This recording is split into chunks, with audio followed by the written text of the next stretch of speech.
మీకు ఒక చెప్తా, కానీ అస్సలు నవ్వొద్దు ప్లీజ్. కెనడాకి వచ్చిన కొత్తలో నాకు గ్రాసరీ కొనడం అయితే మస్తు కష్టం అనిపించేది.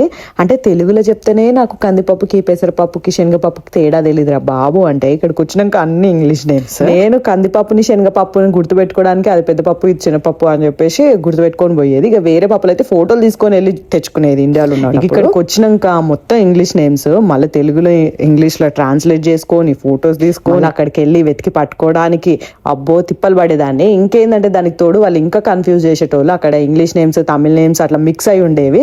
అందులో తెలుగు నేమ్ ఏంది అని చెప్పేసి ఆ ఉన్న నేమ్ని తెలుగు ట్రాన్స్లేట్ చేసి మళ్ళీ తెలుగు నుంచి ఇంగ్లీష్, అబ్బో తీవ్రమైన కష్టాలు పడేది నేను. అది కాకుండా మళ్ళీ మన గ్రాసరీ అంతా ఒక కాడ దొరుకుతుందా అంటే లేదు. మళ్ళీ మన గ్రాసరీ కోసం బేసిక్వి దొరుకుతాయి ఈ ఫ్రెష్కో, మెట్రో ఇట్లాంటి వాటిలలో. ఇక మన ఇంకా డీప్గా చింతపండు, కరివేపాకు ఇట్లా కొన్ని వస్తువులు ఉంటాయి కదా మనకి ఇంకా ఎక్స్ట్రా, అవన్నీ కూడా హింగ్ అట్లాంటివన్నీ మళ్ళీ ఇండియన్ స్టోర్కి వెళ్ళి సపరేట్గా తెచ్చుకోవాలి. ఇట్లా ఈ గ్రాసరీ ప్రాపర్గా కొనడం నేర్చుకోవడానికి 2 years పట్టింది నాకు.